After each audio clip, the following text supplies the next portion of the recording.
Olá, gente, boa noite. Boa noite, boa noite. Esperando Deisiane Reis entrar aí. Para quem empreende, hoje é um dia para falar de negócios. Não somente na estética, quando eu já venho falando sobre isso, mas em qualquer área de empreendedorismo. Boa noite, Kelly, boa noite. Pessoal que conhece alguém que empreende em qualquer área. Deixa eu pegar aqui o meu roteiro. Essa é a live para você aprender como você vai gerir, como você vai planejar o seu negócio para ele não afundar. Como não afundar no seu negócio, eu vou chamar já a Deisiane. Ontem nós tivemos uma live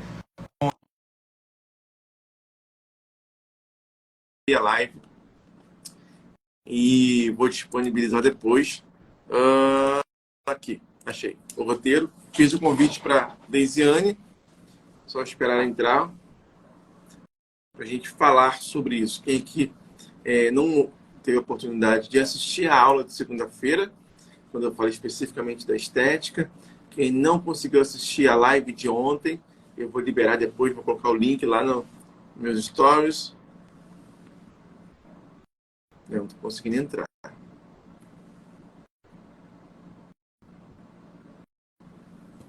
Deise, eu estou aceitando, mas não está indo.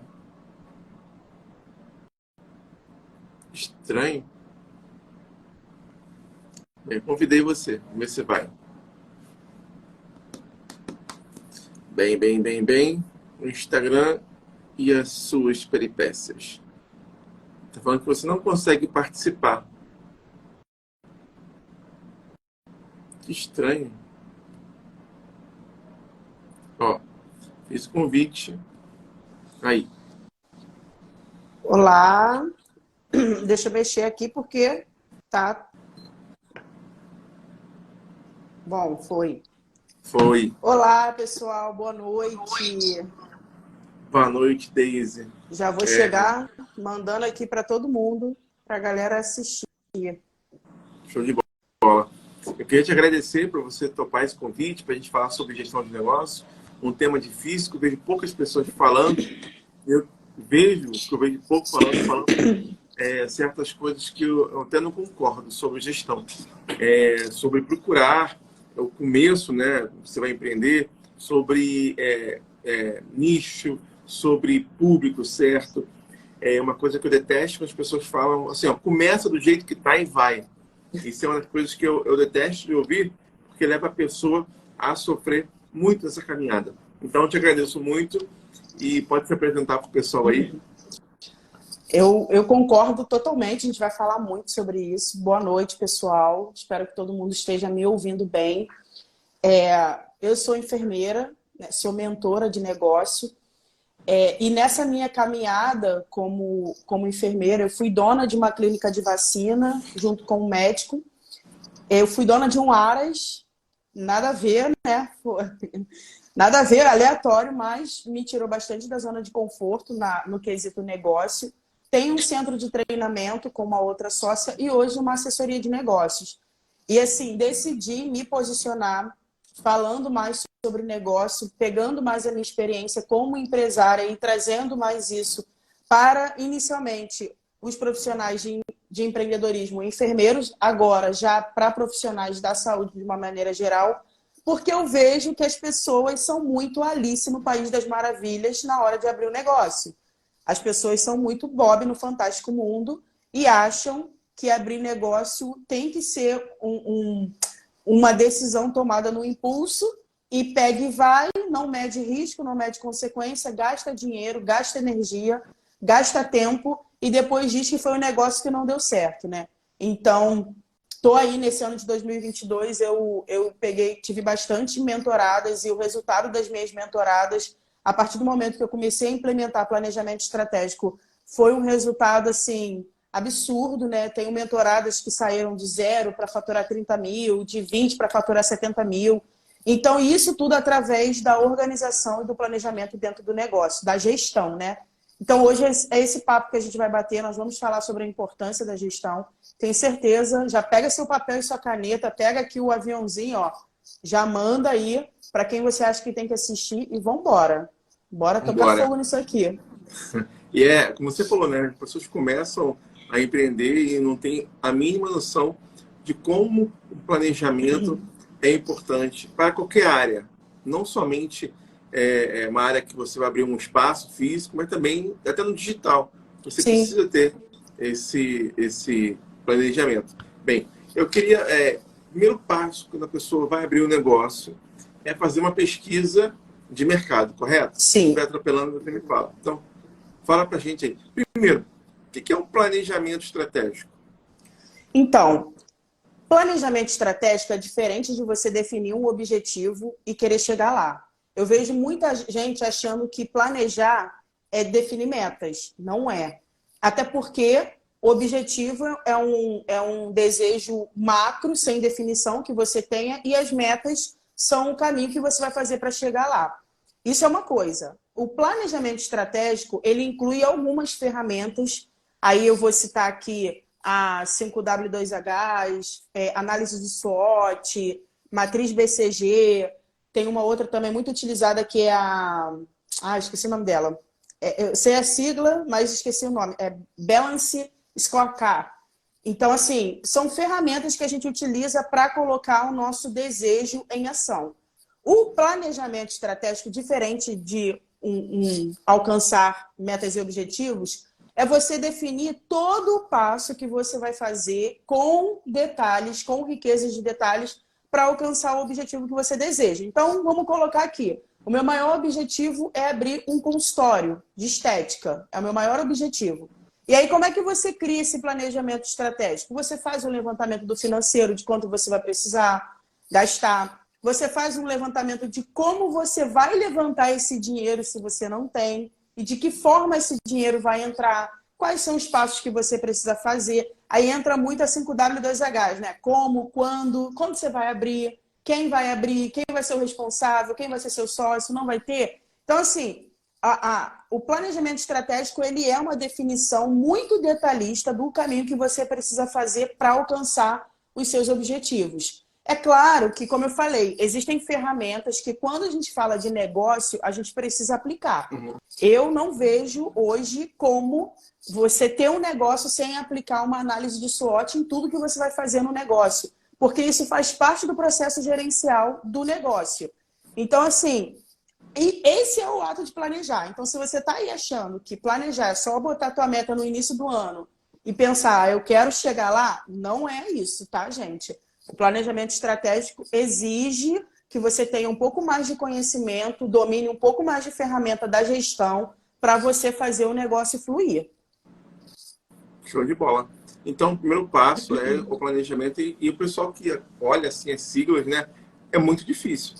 Para quem nunca estudou, eu já assisti 2 aulas suas, né? Sobre isso. A primeira vez que eu assisti, eu vou ser sincero com você, eu me senti um completo idiota no bom sentido.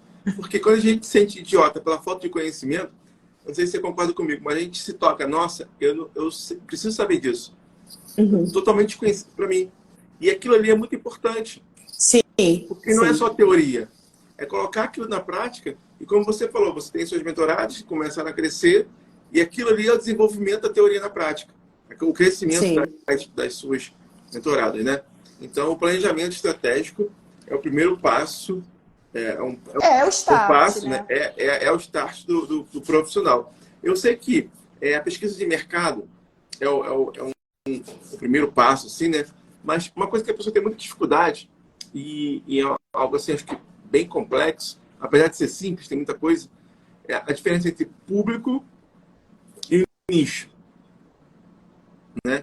Assim, porque muita gente fala do avatar, né? Esse é meu avatar ideal para poder conquistar o que eu quero conquistar, né? A pesquisa de mercado, né? Ela envolve você descobrir, porque muita gente não sabe qual é o público dela. Sim. Eu vejo isso por mim mesmo quando eu comecei lá atrás. Eu não sabia ideal qual era meu público quando eu comecei a ter um empreendimento. Então, explica pra gente essa diferença. Então, na verdade, antes da gente chegar na pesquisa de mercado, a gente tem que considerar 3 fatores. Primeiro, o que você quer fazer. Segundo, o que você tem, se aquilo ali é algo que você tem habilidade para fazer, e terceiro, se aquilo ali dá para fazer daquilo ali um negócio, né? Porque não é só ter a vontade de criar algo, você precisa entender se é viável. Ponto.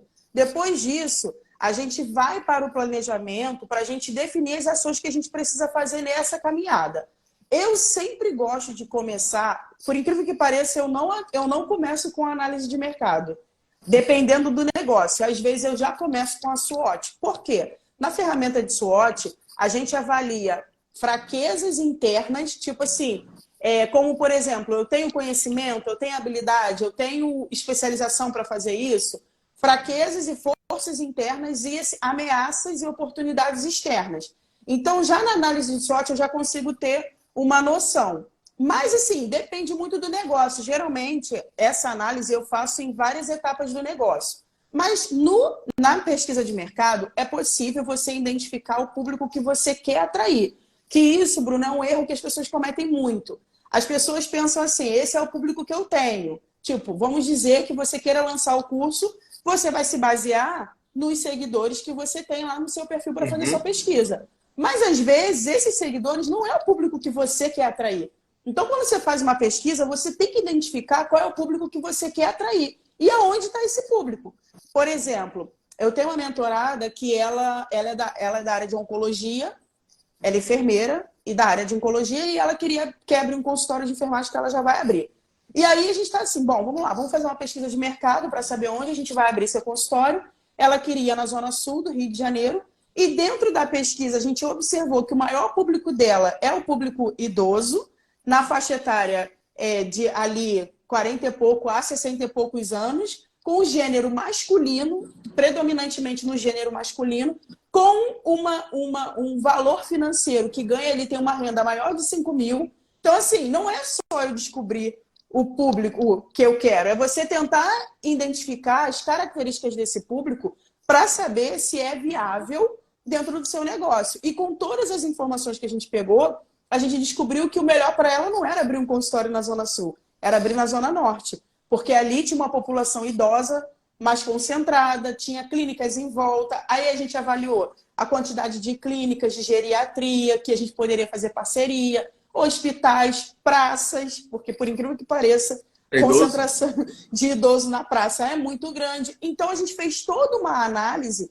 para entender aonde estaria o público dela, porque não é só você querer esse público, é onde está o seu público. Eu tenho muita gente da estética hoje que acha que só vai achar as pessoas no Instagram. Não é, vai fazer uma parceria com uma academia, faz uma parceria com um salão de beleza, faz parceria com clínicas em volta que cuida da saúde da mulher, porque o público que a galera da estética procura, predominantemente é o público feminino que gosta do autocuidado, que está preocupado com a vaidade. Então você vai encontrar no Instagram, você vai encontrar no salão de beleza, você vai encontrar numa academia e você pode fechar uma parceria. Então a análise de mercado, ela permite que a gente identifique como é que a gente vai fazer essa análise, se é uma análise presencial, se é uma análise via internet, qual é o objetivo, né?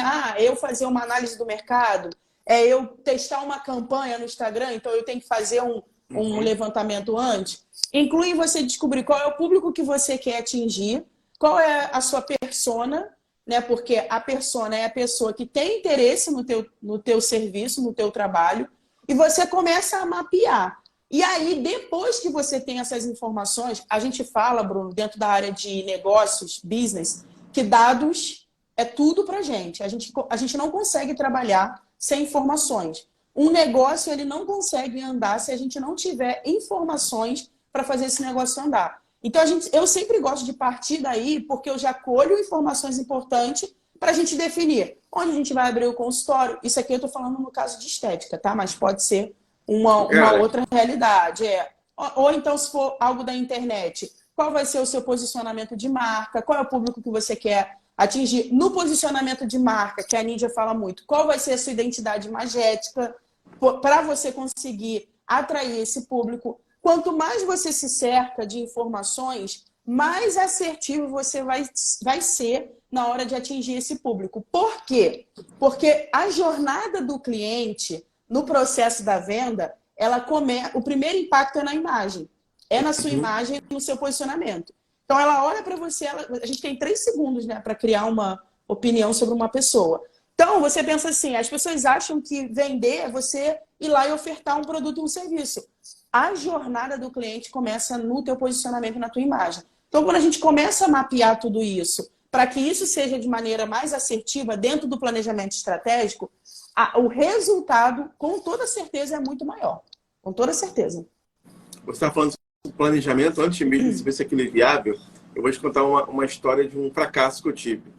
Certa vez, numa viagem, eu vi um grupo de idosos fazendo um passeio juntamente com uma empresa, e eu lembrei que minha avó tinha feito um passeio mais ou menos parecido. Foi fazer um teatro com um grupo de idosos que uma empresa levava para fazer esses passeios. E na praia, na região dos lagos, aqui no Rio, né? Uma de praia, enfim. Aí eu pensei, por que eu não abro uma empresa para fazer passeio com idoso? O que eu fiz? Montei um site. Na época era muito difícil. Eu consegui fazer um blog, né, sobre passeios, principais passeios da área. Gastei tempo, gastei meu dinheiro, fiz panfleto, fiz cartão, já fiz um contato com empresas de transporte e no final, sabe quantos clientes eu consegui? Nenhum. Por quê? Eu não sabia nada daquilo. Eu não fiz nenhum planejamento. Olha, você falando sobre isso agora, sobre se é viável ou não, se era viável para mim naquele tempo, completamente perdido. Tempo, porque a gente não dinheiro. considera isso, Bruno. O brasileiro, o que acontece? Eu falo isso em toda live, porque sempre tem gente nova, né? Nós, brasileiros, a gente tem 2 características. Uma, nós não tivemos na nossa formação base a saúde, a educação financeira. Nós fomos criados para a massa, para sermos CLT, ou no máximo ser um concursado público. E isso vem de cara, é só você olhar a educação na escola, é normal, a gente é criado para ser massa. E quando a gente chega nessa fase que a gente se sente inconformado com a situação que a gente está e a gente quer ter o próprio negócio, o brasileiro ele é despreparado de conhecimento para isso. E ele tem uma segunda característica, o brasileiro é extremamente emocionado na hora de abrir um negócio. Ele pensa assim, quero abrir um negócio, penso logo faço. Eu não digo isso. Essa história de que tá com medo, vai com medo mesmo, eu aprendi as duras penas que não é assim. Tá com medo? Para, analisa os riscos, planeja, depois você vai. Para você reduzir as possíveis intercorrências que você possa ter no caminho. Essa emoção na hora de abrir um negócio, que é uma característica natural do brasileiro, porque o Brasil é um país muito grande, onde a gente tem muitas pessoas que empreendem. Você pode ver, eu tenho 34 anos, desde que eu me conheço por gente, tem uma vendinha, uma padaria, um armarinho, tudo perto de mim. Agora, uma coisa é você ser empreendedor, outra coisa é você ser empresário. Quando você é empresário, você tem um negócio que você vive daquilo ali, ou você tem uma equipe que depende de você, que se sustenta através do que você paga, você precisa sentar e fazer isso de uma maneira mais organizada e planejada e criar uma gestão, né, que a gente chama de processos gerenciais dentro do teu negócio. A gente, às vezes, a gente vê uma ideia, é uma ideia muito boa, e a gente pega e faz, como eu. Quando eu abri o Aras, eu não abri o Aras porque eu quis, até porque eu morria de medo de cavalo. Na época, o meu namorado amava cavalo, ele tinha uma selaria, a gente foi para pegar um espaço dentro do Aras para abrir uma selaria, chegou lá, o dono falou assim, poxa, por que vocês não pegam o Aras inteiro? Eu, que sou, né, que era emocionada e empreendedora de raiz, falei, cara, é uma ótima oportunidade. Sentei, fiz todo um planejamento para aquilo ali, só que eu não considerei que aquilo ali não era o que eu gostava. Então, eu vim tocando fogo, né, jogando pau na máquina, como diz Isa, tocando aquilo ali, fazendo dinheiro, mas chegou um momento que eu estava completamente insatisfeita. Eu comecei a ter crises de ansiedade, eu comecei a não querer ir para o Aras, e olha que quando eu entrei lá, eu aprendi tudo que você pode imaginar de um Aras. O que você me pergunta hoje da ração, da nutrição equina, eu sei. Eu procurei aprender, mas não é só sobre aprender. É sobre você gostar daquilo ali. E aí, no momento que eu estava me dedicando para aquele negócio, eu estava deixando aquilo que eu sou apaixonada, que é ensinar.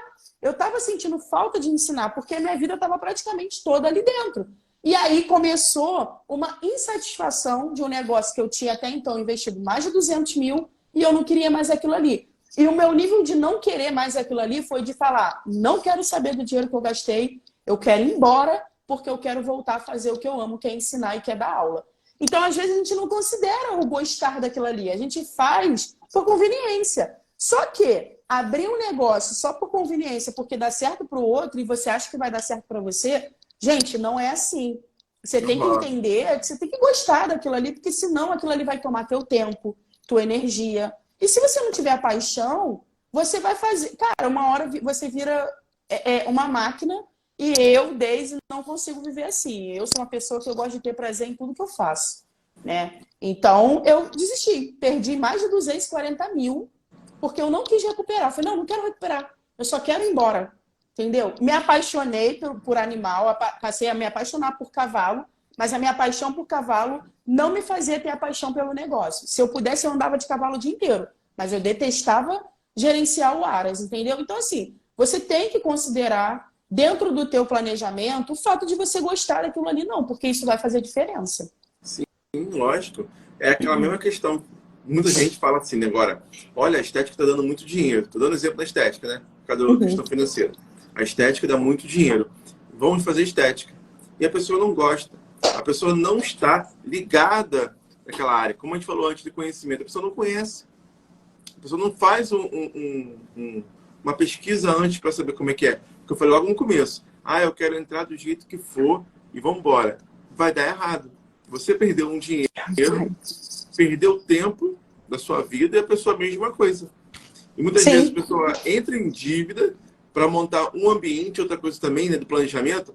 Eu estava vendo esses dias como que as pessoas... Eu fui num congresso há pouco tempo e como as pessoas, né, elas querem a visualização. Eu acho isso ótimo. De ter um jaleco bom, marcante, né? Aquele jaleco todo bonitão, um espaço lindo, a luminária que é caríssima, logo no começo do seu negócio. Porque a pessoa não se dá conta que ela vai ter que pagar IPTU, ela vai ter que pagar aluguel, ela vai ter que pagar condomínio, ela vai ter que pagar empresa para recolher o lixo. Então, todo esse contato, né, todo esse trabalho financeiro prévio, ela não faz porque ela trabalha a emoção. Foi o que você falou que te levou na ruína. Sim, Bruno, as pessoas não sabem nem fazer precificação. Se eu perguntar para quem está aqui, que é empreendedor e tem um negócio, se vocês, na precificação de vocês fizeram levantamento, cálculo do fluxo de caixa, custo de aquisição do cliente, vocês precificaram em margem de lucro ou em markup, quanto é a lucratividade de vocês em cálculo, né? Porque não é só saber a lucratividade, existe um cálculo para isso. As pessoas não sabem quanto é a sua hora trabalhada, não sabe. Geralmente as pessoas botam o preço baseado em concorrência ou em vozes da cabeça, que é muito comum também. Porque as pessoas elas não conseguem entender que o planejamento financeiro dentro do negócio ele tem que vir antes de você abrir um negócio. Porque se você não parar e pensar, eu tenho condições de manter isso? Eu tenho condições de levar isso? Olha, dentro da mentoria tem uma parte que eu faço, que a gente chama de o plano do fracasso. E eu faço um plano do fracasso financeiro. Deise, já está imaginando que tudo pode dar errado? Não. É porque você precisa preparar se nada sair do jeito que você quer. E aí, nessa estrutura, eu pergunto, se por acaso você não conseguir ter uma renda para pagar as suas contas fixas, o que você vai fazer? É claro que eu posso analisar um cenário hoje, Bruno, que não é o cenário que eu vou estar vivendo lá na hora. Mas eu já tenho previamente ações engatilhadas para eu executar caso o meu financeiro fique prejudicado nesse primeiro início, né, nesse primeiro ano do meu negócio. Que, na verdade, o ideal, né, nós da gestão, a gente sempre diz que para você abrir um negócio, você tem que ter no caixa, pelo menos, né, 6 meses do valor que você vai gastar com as suas contas fixas. Que a gente diz aí que é mais ou menos o tempo que leva um negócio para ele começar a fazer giro de caixa, né? Então, você, tipo assim, eu quero abrir uma clínica. Nessa clínica eu vou gastar por mês de conta fixa 20 mil. Então, o ideal é você ter aí esse valor pelo período de 6 meses só para abrir. Para você não abrir e começar a ficar prejudicado. Não é isso que as pessoas fazem. Geralmente, eles se enfiam em dívida de cartão, né? E contam que elas vão abrir a clínica linda e maravilhosa e o cliente vai chegar até ela. E existe um planejamento, inclusive, que a gente faz para atrair o cliente antes mesmo de você abrir a clínica. Como posicionamento de marca, um marketing prévio, acionar gatilhos mentais para poder gerar curiosidade, novidade. Então, tem planejamento até para isso.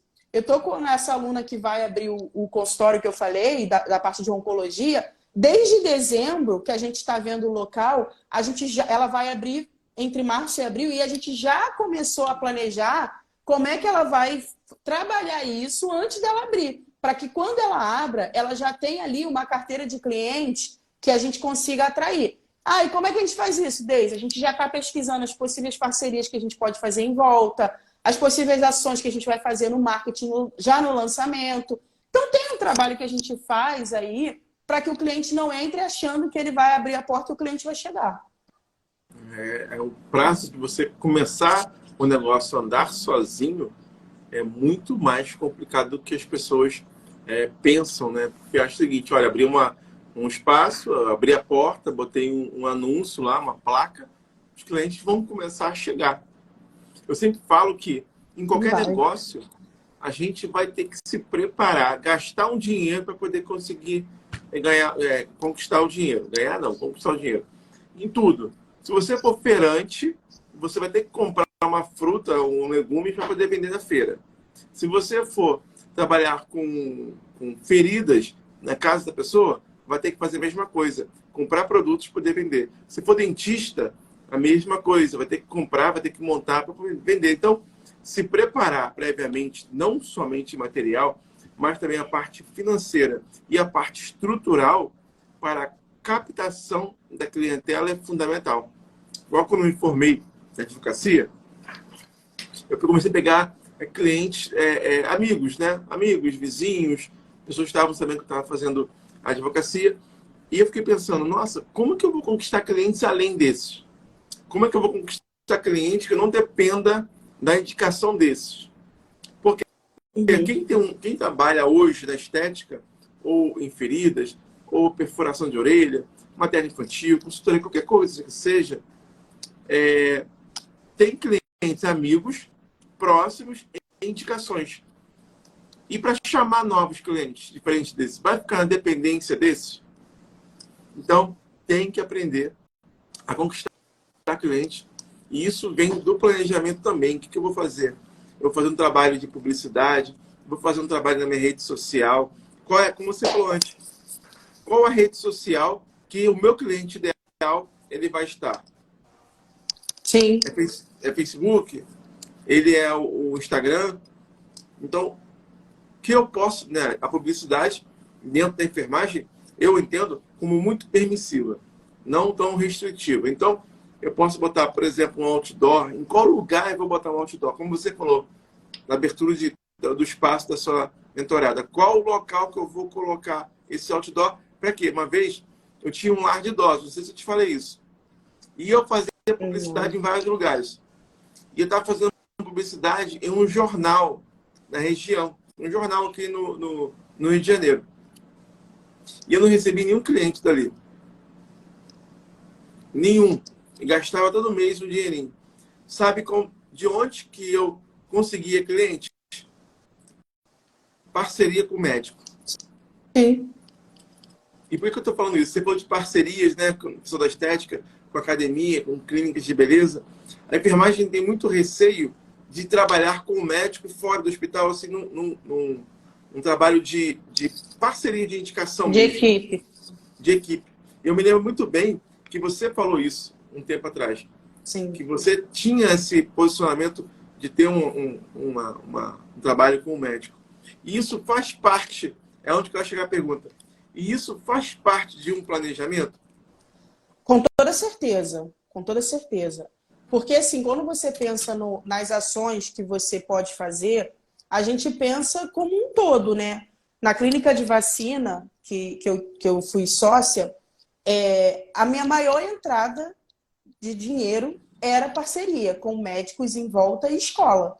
Eu ia para as escolas e falava assim para a diretora, ó, avisa no caderno para as mães que vai ter uma enfermeira aqui, eu não vou te cobrar nada, mas vai ter uma enfermeira aqui para tirar todas as dúvidas de caderneta. Manda a mãe trazer no dia tal, na hora tal, a caderneta que eu vou estar aqui tirando dúvida.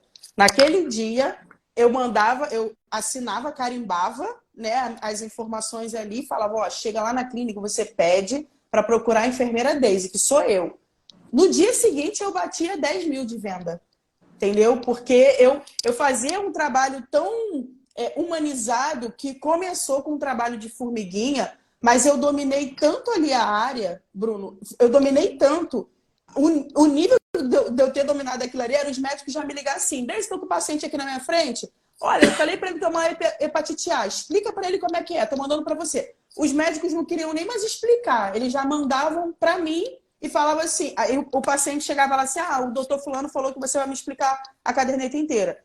O tamanho era o nível deles confiarem no meu trabalho, mas eu nunca quis competir com eles, tanto que eu tenho muitos amigos médicos até hoje que eu ainda trabalho em parceria.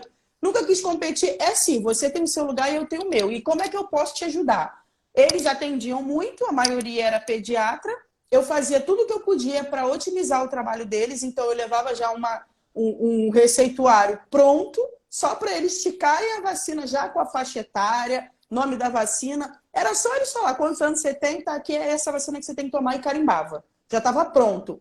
Tudo que eu podia fazer, atualizava uma bula. Eu já falava, doutor, atualizou a bula tal, só para te avisar e parará. Eu fazia um trabalho de propagandista, na verdade, né, em volta, mas era um trabalho que surtia muito efeito para a clínica. E outra, todos os médicos e familiares de médicos pagavam a minha vacina a preço de custo.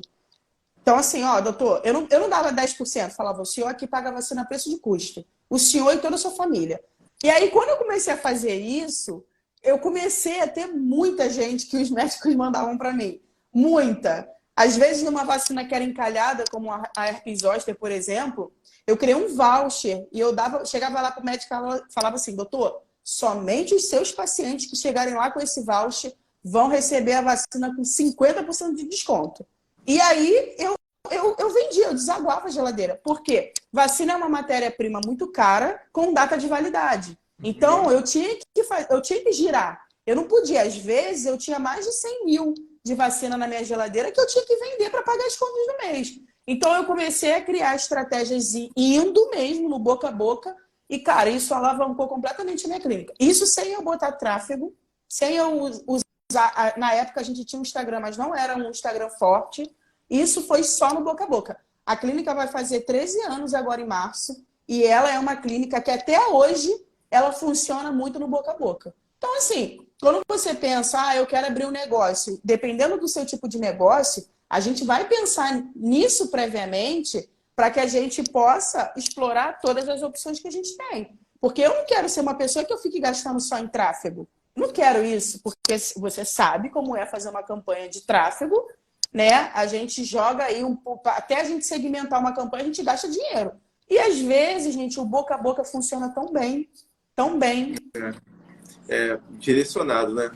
A Ellen falou que já fiz isso na harmonização e não funcionou. Talvez precise de um ajuste, né? Aquele ajuste certo do parafuso. Depois você procura a Daisy aí para poder ela te orientar e como que você pode fazer. Como você falou eu achei muito, o seu nome se deu, do plano de risco. A Maristela falou o plano do fracasso. Plano do fracasso. Porque botou risco, eu meti o risco. Plano do fracasso, assim, ótimo. Temos que estar preparados para o risco. O pessoal você falou de precificação, que ela também falou, aprendi contigo, Deise, a Josiane e a Maristela também. Aprendi a precificar no seu curso, Deisiane. Porque ele acha que estão cobaia, preço de custo. Ah, entendi. Então é uma parafuso que você precisa apertar mesmo, acertar nisso aí. Você falou sobre tráfego. Não é muito que a gente pensou aqui na nossa live, mas poucas pessoas sabem a diferença de um para o outro, né? A importância de você fazer tráfego. O tráfego, na verdade, é informações que nós vamos recebendo. Se a gente for imaginar uma rua, os carros passando pela rua, são as informações que vão passando por você, né? Os carros são as informações e você está olhando. A mesma coisa no Instagram. Você vai jogando para cima, aquilo ali são informações. Só que quando você posta no Instagram e não patrocina, não paga para o Instagram jogar para mais pessoas, não é um tráfego pago, é um tráfego orgânico, sem botar dinheiro. Quando você paga para o Instagram e aparece assim, patrocinado, quer dizer que você está jogando aquela publicação ou aquele anúncio para pessoas específicas do seu negócio. Então, eu ouvi uma vez a Isabela de Paulo falando o seguinte, não só ela, tá? Mas estou falando dela para dar o crédito a ela. Quem não coloca tráfego no seu negócio está perdendo dinheiro. Por mais estranho que seja, né? Você falou, até segmentar a gente está perdendo dinheiro. Mas você fez um curso de tráfego, Deise, e isso é importante o pessoal ouvir isso. Você estudou tráfego, estudou, né, fora a área que você atua, né? Tráfego, por exemplo, é uma coisa que especificamente você poderia pagar alguém, mas você fez um curso de tráfego, foi com aquele loirinho. Eu não lembro. Uma vez você falou dele. O Thiago Tesman. Thiago. E o Thiago falou o seguinte, quando você paga o tráfego, você não está gastando dinheiro. Você está aprendendo na prática. É investimento, É um investimento. Então, tráfego, gente, mesmo vocês contratando uma pessoa para fazer tráfego para vocês que têm um espaço, por favor, entendam assim, aquilo ali é para o seu negócio. E está no seu planejamento, como a Deise falou antes. O tipo de público que você vai atingir, o local, a rede social. Antes de você contratar um gestor de tráfego, procure uma gestora para fazer um planejamento estratégico no seu espaço. É isso, só para não ficar perdido. Precificação. Você falou um pouco sobre precificação e é uma coisa que eu tenho um grande problema, particularmente falando, sobre precificação. Eu sei que existem várias teorias, né? São teorias ou são ferramentas. Ferramentas, né? Para você saber, né? Você pode dar só uma palhinha. Eu sei que você tem um curso específico sobre precificação. Então, o que acontece? Quando a gente pensa de maneira macro dentro do negócio, a gente tem que avaliar todos os segmentos, né? Vamos colocar assim. Existem negócios que não dá para a gente usar todos os marcadores. Por exemplo, a CAC, dentro da precificação, é o custo de aquisição do cliente. É quanto eu pago por mês e gasto para trazer clientes novos para mim. Isso pode ser o tráfego pago, isso pode ser o meu marketing que eu pago, isso pode ser, sei lá, uma campanha que eu rodo e que eu vou gastar um dinheiro ali fora tráfego, né, em volta, com jornal, por exemplo, que você pagava. Então, todo esse dinheiro que você investe todo mês para botar a gente para dentro, a gente chama de CAC, que é o custo de aquisição do cliente. A CAC, existe uma fórmula que a gente calcula, né? A gente calcula ali quantos clientes entraram por mês, a gente faz lá o cálculo para saber quanto a gente gasta. E esse valor por cliente tem que ser embutido na sua precificação, porque senão quem paga essa conta é você. Lá na ponta, quando você não calcula, por exemplo, a CAC, você fala assim, pô, achei que eu ia ganhar mais. Só que você não considerou que teve marcadores que você não utilizou para fazer uma precificação. Porém, para quem está começando, não dá para usar esse marcador, porque eu só consigo utilizar a CAC para novos entrantes. Ou seja, eu só consigo pegar a minha referência do mês anterior, ver quantos clientes eu consegui atrair para calcular a minha CAC. Porém, o que eu faço? Aí entra o planejamento, né, futuro. Em quanto tempo você vai ter que começar a gastar dinheiro para botar clientes para dentro? Daqui a 3 meses eu vou gastar 1.500 com um marketing, mais 500 por mês com o tráfego. Aí eu já pego esse valor que a gente tem prévio, eu já embuto na precificação para que a gente não tenha que ficar mudando a precificação a cada 3 meses. Ou, né, entrei com uma precificação, daqui a 3 meses eu vou mudar. Outra coisa que eu vejo as pessoas errando muito é ali quando vai calcular custo fixo e variável. A pessoa pensa assim, variável pode acontecer ou pode não acontecer. Só que quando acontece um variável todo mês, você começa a ter uma média. Por exemplo, um mês quebrou a geladeira. No outro, eu tive que pagar o freezer que deu problema. Ou então, uma infiltração. Então, se você tem ali todo mês um custo variável que está saindo, você tem que começar a embutir uma média desse custo na precificação. Então, o que é a precificação? A gente precisa dos indicadores mínimos, que é custo fixo, custo variável, custo de aquisição do cliente, lucratividade e giro de caixa. Esses 5, e hora trabalhada. Esses 6 marcadores a gente precisa na hora de fazer uma precificação, de montar um preço. Deise, mas eu não tenho noção de porque as pessoas, elas realmente não têm noção, Bruno, elas não têm noção. Elas trabalham, mas elas não têm noção de quanto é a hora delas trabalhada. Infelizmente, a gente tem um conselho, né, de enfermagem, eu vou puxar a sardinha para a minha profissão, que coloca lá uns valores ridículos, entendeu? Irrisórios, que eu não considero. Eu considero quanto eu estou valendo. Então, aí a gente tem que... Aí a pessoa fala assim, mas eu não sei.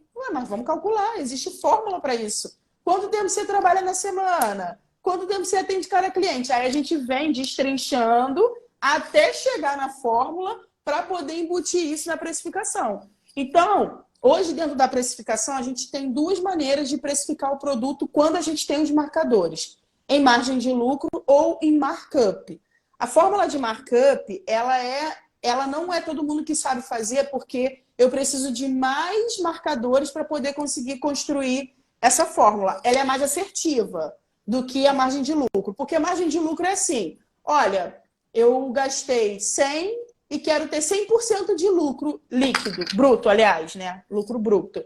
Então, eu vou botar 200, vou ter 100%, entendeu? Só que aí você não considera que, às vezes, do lucro bruto, você tira imposto, que tem gente que não bota o imposto na precificação, bota fora. Então, vamos considerar que você embutiu o imposto na precificação. Você tira 20% para você reinvestir, mais 20% para giro, que geralmente é o que a gente faz. Então, do lucro bruto, né, do líquido, aliás, você vai ter ali 60% do valor. Então, você não vai ter 100%, você vai ter 60%. Então, quando você vai fazer a precificação do teu produto ou do teu serviço, é bom você procurar entender esses marcadores para você ser mais assertivo no preço que você vai colocar. Preço, gente, não pode ser uma coisa que vem na tua cabeça. E também não pode ser assim, fulano botou esse preço, eu estou botando mais barato só para competir. Não vai adiantar. Jogar o teu preço lá embaixo não vai adiantar. Eu falo isso, eu bato nessa tecla, porque existe o preço e existe o valor. A maioria das pessoas, elas compram um valor se elas entendem que ela precisa daquilo ali. Eu, quando aumentei a minha mentoria na época custava 3 mil. Os meus clientes já tinham um resultado assim, exorbitante. Eu falei, os meus clientes conseguiam me pagar no primeiro mês os 3 mil. Porque eles ganhavam tanto em cima que eu falei, não, tá errado isso aqui. Aí eu fui, calculei meu tempo de mentoria, que são 6 meses, quantos encontros semanais eu fazia, e no final eu não estava ganhando praticamente nada. Aí eu joguei a minha mentoria para o valor de 5 mil. Quando eu joguei ela para o valor de 5 mil, eu pensei, eu lembro que uma pessoa falou assim, ninguém vai pagar. Enfermagem não paga 5 mil. Bruno, foi justamente quando eu recebi mais gente querendo. Por quê? E eu filtro, eu já botava lá no meu perfil, e eu falo o preço aqui na live. Por quê? A pessoa que eu quero que entre em contato comigo, eu quero que venha filtrada. Eu não quero que entre em contato comigo uma pessoa que vai me fazer tomar tempo. Então, quem chega para pagar 5 mil, chega porque quer mudar o seu negócio. E aí, agora nessa reta final de ano, as minhas mentoradas, elas estão saindo de 20 para 70 mil. As que estão saindo de zero, estão saindo de 0 para 35 mil de venda. Eu estou tendo mentorada que elas têm aumento dentro do caixa em 2 meses de 15, 20 mil. Aí eu sentei e falei, não, eu já construí uma autoridade hoje que o valor de 5 mil já não comporta mais. Agora, em fevereiro, a minha mentoria vai custar 8 mil. Por quê? Porque elas já estão conseguindo me pagar no primeiro e no segundo mês. Então, não faz sentido a minha hora trabalhada. Então, a precificação, às vezes você vai precisar ajustar, e se eu, Bruno, fosse na modinha de botar 3 mil igual todo mundo bota, eu vou botar 3 mil porque todo mundo bota 3 mil. E na época, colegas em volta falou, cara, nego paga 3 mil, ninguém paga 5. Eu falei, não, mas eu vou botar 5. Vou botar 5 porque... E foi! Então, assim, é porque eu vendo valor. Porque não é sobre só preço, é sobre valor. Porque quando o meu cliente entende que o que eu vou ensinar a ele vai fazer o negócio dele alavancar, a ponto dele me pagar em 2 meses, ele vai pagar. Ele paga. Ele paga. E você estava falando sobre a mudança do pensamento, né? Então, para você ver, você estava no 3 mil. Bacana, ótimo. 3 mil, eu acho que é o preço que a gente vê, né, várias mentorias. Quando você colocou para 5 mil, talvez você mesmo não estava acreditando em você no início. Né? Quando você pensa assim, caramba, vou bater para 5 mil. Será que eu vou conseguir? Não, eu achei que eu ia conseguir. Eu só não achei que eu ia conseguir tanto cliente depois que eu joguei para 5 Não, mil. não estou falando quando você vai conseguir, mas dá aquele medo, né, de fazer aquela precificação. E muito com isso, certeza. né, essa mudança, muito isso vem da falta de confiança que a gente tem. Né? Estou falando de você especificamente, estou falando do pessoal. São crenças limitantes que a gente Né? carrega. Exemplo, quer ver uma coisa? Que o pessoal tem muita crença, muito medo, é cobrar consulta. O pessoal da enfermagem não tem medo de cobrar consulta. E aí você, mas vou pagar consulta para mim? Eu já vi falando isso. Né? Vão pagar consulta para mim? Lógico que vai. Porque as pessoas compram conhecimento. E conhecimento é algo que transforma, que muda. E quando você passa desse nível de vender algo que muda, que transforma, você passa a ser uma intangível. Né? E essa transformação de pessoas é o que faz a tua roda girar. Você passou para 8 na sua mentoria. 8 mil. Né? O pessoal, às vezes, tem medo de cobrar R$50 numa consulta. R$50 numa consulta. E não, eu vou falar, eu passei para 8 e eu não tenho vaga. Não acredito. Porque eu não tenho mais vaga. Porque nesse mês de janeiro eu não tenho mais vaga. Quem quiser fechar para fevereiro eu até tenho, mas de janeiro eu não tenho mais. Porque, assim, na verdade eu vim construindo, eu comecei cobrando a minha mentoria há 1 ano atrás, R$1.000. Só que quando eu comecei, já no primeiro mês, eu já estava vendo que a entrega que eu fazia não condizia com o valor que eu coloquei. Só que, cara, nós temos crenças limitantes, essa que é a verdade. Nós temos isso enraizado de achar que as pessoas não vão pagar ou não vão valorizar. Até eu entender que lembra da pesquisa de mercado que eu fiz? Uhum. Lá na minha pesquisa de mercado, deu o público que eu queria, né? Eram pessoas que tinham uma renda mensal não menos que 5 mil, ou seja, ganhava de 5 mil para lá. Esse era o público que eu queria atingir.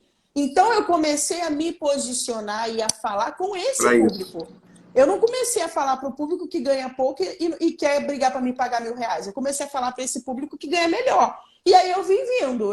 Joguei para 1.500, para 2.000, 2.500, cheguei no 3. Quando eu cheguei no 3, que eu fiquei ali no 3, eu tive um boom de procura, mas eu tive um boom de procura de pessoas que ainda eram... Não sei se eu vou te explicar. Eram pessoas que, tipo assim, as pessoas pagavam 3 mil de mentoria comigo e falavam assim, ai, Deise, mas tu tá me passando muita tarefa, é muita coisa, eu tô sem tempo. Eu não joguei o valor para 5 mil só por causa da minha hora. Eu joguei o valor para 5 mil para eu filtrar quem chegava em mim. Porque eu não queria pessoas descompromissadas que me fizessem perder tempo. Porque eu pensei assim, 3 mil tá muito fácil, tá tão fácil que as pessoas não estão se importando do valor que elas estão me pagando, que elas somem, então eu vou jogar para 5. 5 as pessoas não vão largar. E pasme, tem gente que me paga 5 mil de mentoria que eu tenho que ficar ali no pé. E aí, fulano, vamos para reunião. Ah, não, desde que eu tô sem tempo. Aí foi quando eu falei, tá na hora de eu filtrar mais ainda. Porque quem paga 8 mil não quer perder seu dinheiro. Não quer perder seu dinheiro. E outro mais, você tá filtrando os seus alunos e aumentando o seu resultado. Porque esse tipo de pessoa não vai te dar o resultado esperado. Aí vai botar a culpa em quem? Em você. Mas era isso que estava acontecendo, porque no início da mentoria eu sempre converso sobre comprometimento, porque é um trabalho meu e da pessoa. Não é um trabalho só meu, eu não faço milagre. Até porque o negócio é da pessoa. Ela tem que ter interesse em fazer o negócio andar. Eu tô ali para te orientar e te ensinar.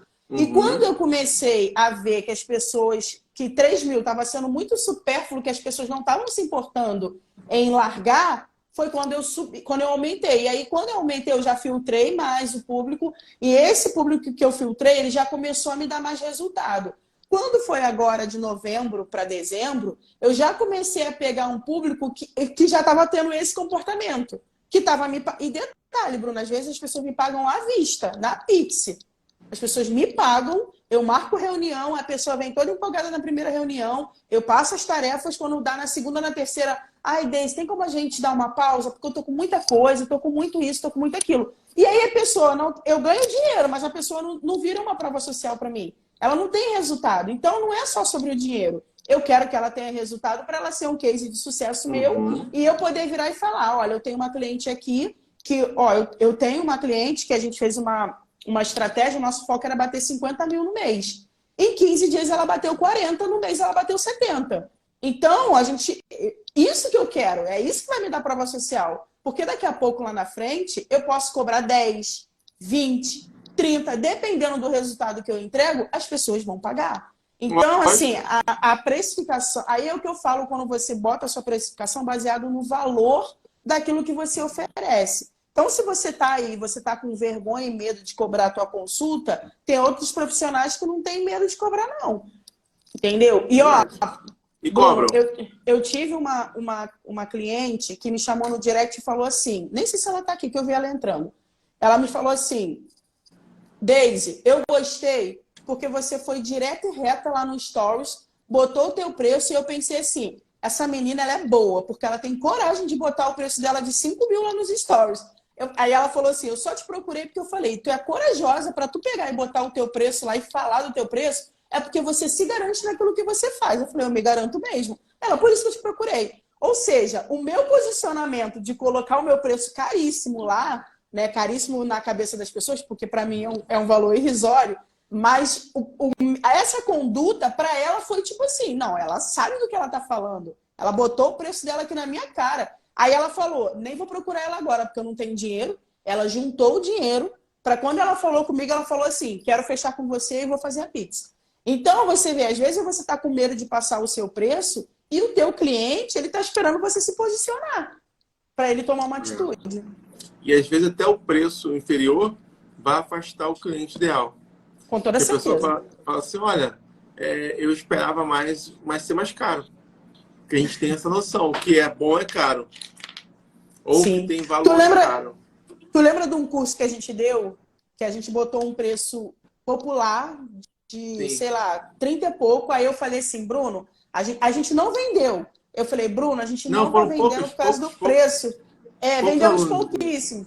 Falei, pode jogar esse curso para mais caro, as pessoas não estão pagando por causa do preço. Quando a gente aumentou mais que o dobro, a gente vendeu em um dia, acho que 9 ou 10 inscrições. Então, assim, o preço, gente, ele é um indicativo também para o teu cliente ter certeza se ele te quer ou não.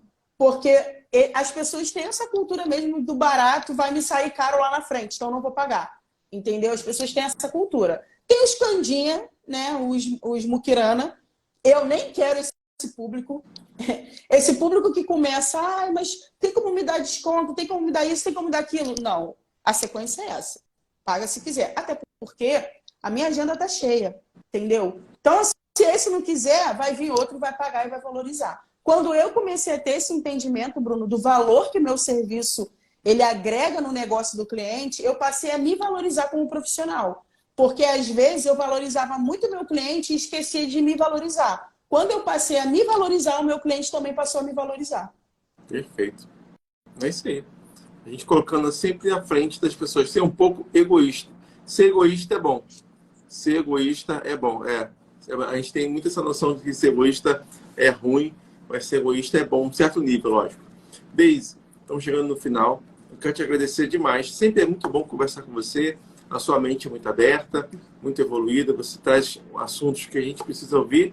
A gente não escuta isso na faculdade, na pós-graduação. A gente não vê isso com tanta facilidade. É um tema, eu né, entendo como difícil e que a gente tem essa possibilidade de ouvir de você. Quem ainda não segue a Deise, siga lá a Deise, né? Eu, Desiane Reis, também está como eu, Desiane Reis, também tem no outro perfil. Tive que colocar. Ótimo, posicionamento ótimo.